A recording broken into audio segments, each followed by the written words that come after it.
হয়, পঞ্চায়ত নিৰ্বাচনৰ আজি মনোনয়ন পত্ৰ দাখিল কৰাৰ অন্তিমটো দিন আছিল আৰু এই মুহূৰ্তত মই বঙাইগাঁও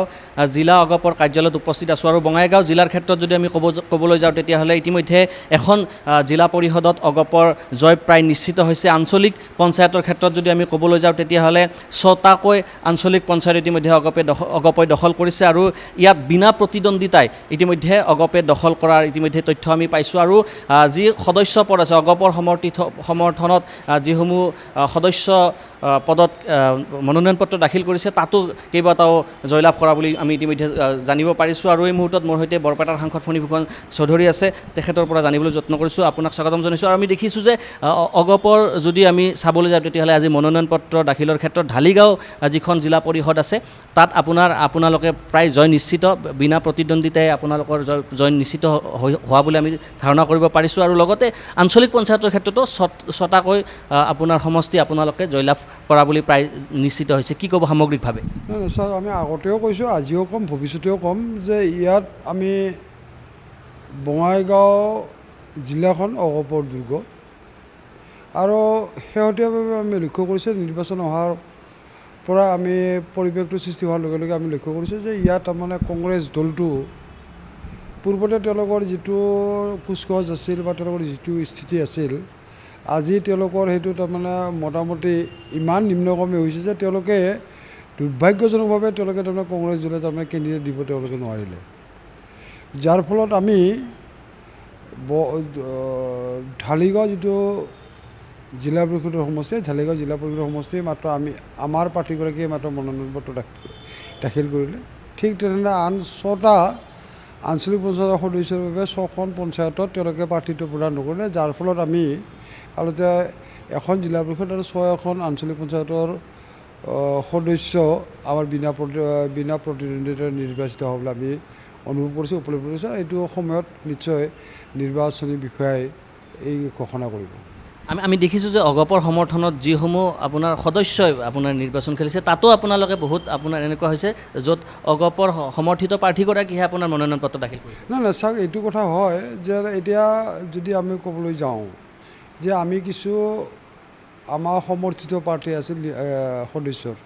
আমি দিছোঁ আৰু আজি যদি আমি এটা কথা লক্ষ্য কৰোঁ যে মূলাগাঁও নামৰ এখন পঞ্চায়ত আছে। এতিয়া মূলাগাঁও পঞ্চায়তখনৰ 10টা ৱাৰ্ড আছে, সদস্য আছে। 10টা সমষ্টিৰ 5টা সমষ্টিত বিনা প্ৰতিদ্বন্দ্বিতাৰে নিৰ্বাচিত হৈছে। তাত আমাৰ আঞ্চলিক পঞ্চায়ত সদস্যগৰাকী বিনা প্ৰতিদ্বন্দ্বিতাৰে নিৰ্বাচিত হৈছে। তাত জিলা পৰিষদৰ সদস্যগৰাকীও বিনা প্ৰতিদ্বন্দ্বিতাৰে নিৰ্বাচিত হৈছে। তাৰমানে এক কথাত ক'ব গ'লে যে মূলাগাঁও পঞ্চায়তৰ আধা এলেকাত 5টা ৱাৰ্ডত তাৰমানে এইবাৰ নিৰ্বাচন নহ'ব বা নিৰ্বাচনৰ কাৰণে তেওঁলোকে ভোটাৰ ৰাইজে ভোট দিবলৈ নাপাব, তেওঁলোক বঞ্চিত হ'ব। কাৰণ যিহেতু বিনা প্ৰতিদ্বন্দ্বিতাৰে নিৰ্বাচিত হৈছে, গতিকে সেই মূলাগাঁও নামৰ পঞ্চায়তখনৰ আধা অংশত ভোট নহয়। সামগ্ৰিকভাৱে অগপৰ কি দেখিছে আপোনাৰ অসমৰ ক্ষেত্ৰত যদি আপুনি চাইছে? আমি দেখিছোঁ বস্তুটো অসম গণ পৰিষদে যিখিনি চিটত আমি প্ৰতিনিধিত্ব কৰিছোঁ, আমি ভাবোঁ যে আমাৰ ফলাফল ভাল হ'ব। আমি তাৰমানে পূৰ্বৰ তুলনাত আমি অধিক ভাল ফলাফল লাভ কৰিবলৈ সক্ষম হ'ম। কংগ্ৰেছৰ আপোনাৰ আমি দেখিছোঁ যে বহুকেইটা জিলা পৰিষদত কংগ্ৰেছে প্ৰাৰ্থীয়ে দিব নোৱাৰিলে, এই ধৰণৰ পৰিৱেশ এটা হৈছে। কংগ্ৰেছৰ এই অৱস্থা হোৱাৰ মূল কাৰণ কি বুলি ভাবিছে? নাই, তেওঁলোকৰ মূল কাৰণ মানে কি কংগ্ৰেছৰ প্ৰতি মানুহৰ মোহভংগ হৈছে, 1 নম্বৰ। 2 নম্বৰ, বৰ্তমান যিখন মিত্ৰজোঁটৰ চৰকাৰ আছে, মিত্ৰজোঁটৰ চৰকাৰখনৰ উন্নয়ন ৰাইজে প্ৰত্যক্ষ কৰিছে আৰু ৰাইজৰ এই উপলব্ধি হৈছে যে কংগ্ৰেছ দল কেতিয়াও চৰকাৰ গঠন কৰিব নোৱাৰে আৰু কংগ্ৰেছৰ চৰকাৰৰ দিনত ৰাইজে যিমান লাভান্বিত হৈছিল বা যিমান সুবিধা পাইছিল, যিমান উন্নয়ন হৈছিল, তাৰ তুলনাত বহুখিনি বৰ্তমানৰ চৰকাৰখনৰ দিনত উন্নয়ন হৈছে, বহু জনসাধাৰণ উপকৃত হৈছে আৰু সেইকাৰণেই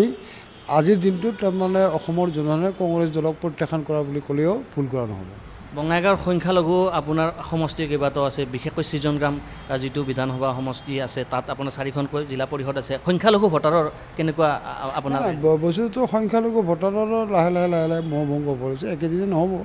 কিন্তু এইবাৰ আপোনালোকে অলপ ব্যতিক্ৰম দেখা পাব এইটোৱেই যে সংখ্যালঘু লোকসকলে আমাৰ মিত্ৰজোঁটক আঁকোৱালি লোৱাটো যদি আপোনালোকে পৰিলক্ষিত হ'ব আৰু মই ভাবোঁ যে ইতিমধ্যে আমি ইমান দিনে আমি মিত্ৰজোঁটে সেই ভাৰতীয় জনতা পাৰ্টীয়ে হওক অসম গণ পৰিষদ দলেই হওক এই সাধাৰণ লোকসভাৰ নিৰ্বাচনতেই হওক বা বিধানসভাৰ নিৰ্বাচনতেই হওক আমি যিমান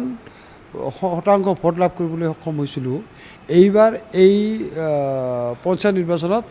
তাৰ অধিক সংখ্যক আমি ভোট সংখ্যালঘু সম্প্ৰদায়ৰ লোকসকলক পাবলৈ সক্ষম হ'ম কাৰণ এইকাৰণেই পাবলৈ সক্ষম হ'ম যে আজি সংখ্যালঘু লোকসকল এইখন চৰকাৰৰ দিনত অধিক উপকৃত হৈছে অধিক অৰ্থনৈতিকভাৱে আগবাঢ়ি গৈছে গতিকে তেওঁলোকে আজি উপলব্ধি কৰিছে যে এইখন চৰকাৰ আচলতে সংখ্যালঘু বিদ্বেষী চৰকাৰ নহয় এই কথাটো তেওঁলোকে ভালকৈ উপলব্ধি কৰিছে আৰু তাৰ কাৰণে তেওঁলোকে আচলতে সংখ্যালঘু লোকসকলক আঁকোৱালি ল'বলৈ আৰম্ভ কৰিছে লোকসকলে আমাক আঁকোৱালি ল'বলৈ আৰম্ভ কৰিছে অখিল গগৈ প্ৰচাৰ চলাইছে সংখ্যালঘু অধ্যুষিত অঞ্চলসমূহত অখিল গগৈক কি ক'ব নাই অখিল গগৈৰ প্ৰতি মোৰ একো নাই তেওঁৰ প্ৰতি মোৰ সহানুভূতি আছে শুভেচ্ছা আছে কিন্তু যিবিলাক কথা অখিল গগৈয়ে কয় সেইবিলাক কথা আচলতে কিমান দূৰ বাস্তৱ কিমান দূৰ সমীচীন এই কথাবিলাকো বিবেচনা কৰিব লাগিব এতিয়া অখিল গগৈ যদি চৰকাৰ হ'লই অখিল গগৈ যদি চৰকাৰৰ প্ৰতিনিধি হ'লে তেতিয়াহ'লে হয়তো তেওঁ কোৱা কথাত কিছু কথা তেওঁ কাৰ্যকৰী কৰিব পাৰে এতিয়া বিৰোধীৰ আসনত থাকি এনেধৰণে বিভিন্ন ধৰণৰ কথা ক'ব পৰা যায় কিন্তু সেই কথাবিলাক আচলতে জনসাধাৰণক ভুল পথে পৰিচালিত কৰা বা আগুৱা কৰাৰ বাহিৰে আন একো নহয় এয়া আছিলে সাংসদ ফণীভূষণ চৌধুৰী আৰু ইতিমধ্যে আমি জনাইছোঁ যে বঙাইগাঁৱত জিলাত অগপৰ ইতিমধ্যে কেইবাগৰাকীও প্ৰাৰ্থী ইতিমধ্যে নিশ্চিত জয় হোৱা বুলি আমি ধাৰণা কৰিব পাৰিছোঁ অৰ্থাৎ আপোনাৰ জিলা পৰিষদত আপোনাৰ বিনা প্ৰতিদ্বন্দ্বিতাই এগৰাকী প্ৰাৰ্থী জয়লাভ কৰিছে তাৰ সমান্তৰালকৈ আঞ্চলিক পঞ্চায়তৰ ক্ষেত্ৰতো 6গৰাকী প্ৰাৰ্থীয়ে বিনা প্ৰতিদ্বন্দ্বিতাই জয়লাভ কৰা তথ্য ইতিমধ্যে আমি লাভ কৰিছোঁ আৰু এই মুহূৰ্তত বঙাইগাঁৱৰ অগপ কাৰ্যালয়ৰ পৰা এই খবৰ দি গৈ আছিলোঁ ND24 দৰ্শকসকলক